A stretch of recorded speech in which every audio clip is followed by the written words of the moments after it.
capsule, je vais essayer de vous expliquer pourquoi les enfants qui ont des troubles alimentaires ont souvent des préférences pour les petits pots du commerce par rapport aux purées faites maison.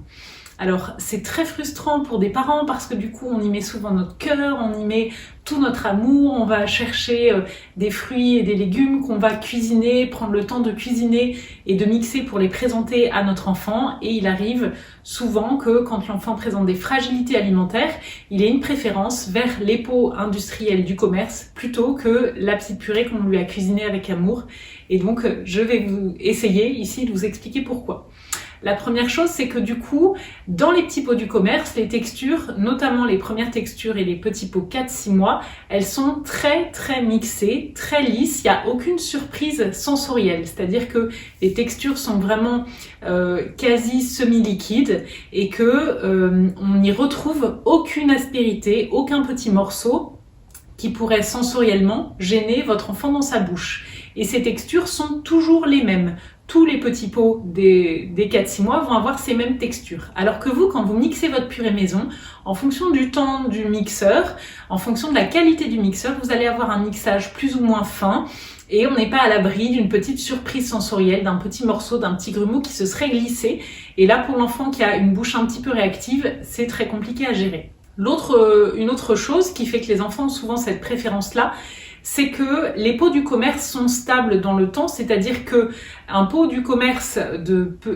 purée de carottes aura toujours exactement le même goût. Et donc, si j'ai des difficultés alimentaires, ça me rassure que ce pot ait toujours le même goût, parce que je vais pouvoir le retrouver, que l'on soit lundi, mardi ou mercredi, ce pot sera toujours exactement le même, et le goût sera toujours exactement le même, et la texture sera toujours exactement la même. Alors que ma purée maison, peut-être qu'une fois elle sera cuisinée avec un petit peu de beurre, une fois avec un peu d'oignon, une fois avec des pommes de terre, et du coup, le goût risque d'être différent un petit peu à chaque fois, et je risque d'avoir des petites surprises sensorielles. Donc c'est ce qui fait que quand c'est compliqué, je me rassure avec des choses où je sais que je ne risque pas de me mettre en difficulté, et c'est pour ça que l'enfant peut se tourner vers les pots du commerce. On a aussi le côté goût qui est donc toujours identique. Je retrouve des goûts connus et ces goûts sont toujours les mêmes. Les couleurs sont aussi toujours les mêmes. Le petit pot carotte d'une certaine marque aura toujours la même couleur de purée de carottes, alors que de la même façon, quand on cuisine maison, les couleurs peuvent un peu changer en fonction des variétés des fruits et des légumes qu'on utilise, en fonction des mélanges et des mariages que l'on fait entre les légumes. Les purées maison peuvent changer. Et donc ces changements, même minimes, peuvent vraiment perturber un enfant qui a des difficultés alimentaires.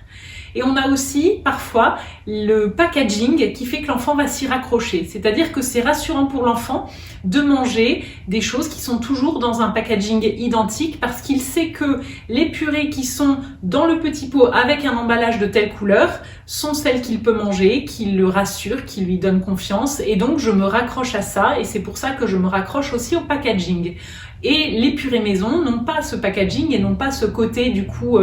rassurant, et peuvent être plus sujets à des surprises sensorielles pour l'enfant, qui fait que du coup ça va être plus compliqué pour lui de les accepter. Ça veut pas dire qu'il faut laisser tomber, mais ça veut dire que si c'est compliqué pour votre enfant d'avoir un petit peu de flexibilité dans les aliments et de pouvoir manger des pots du commerce ou du fait maison, ou de pouvoir petit à petit aller vers des textures un peu plus épaisses, un peu plus granuleuses, et d'aller vers des morceaux, si cela est compliqué, n'hésitez pas à solliciter un bilan orthophonique pour faire le point et vous accompagner par la suite si nécessaire.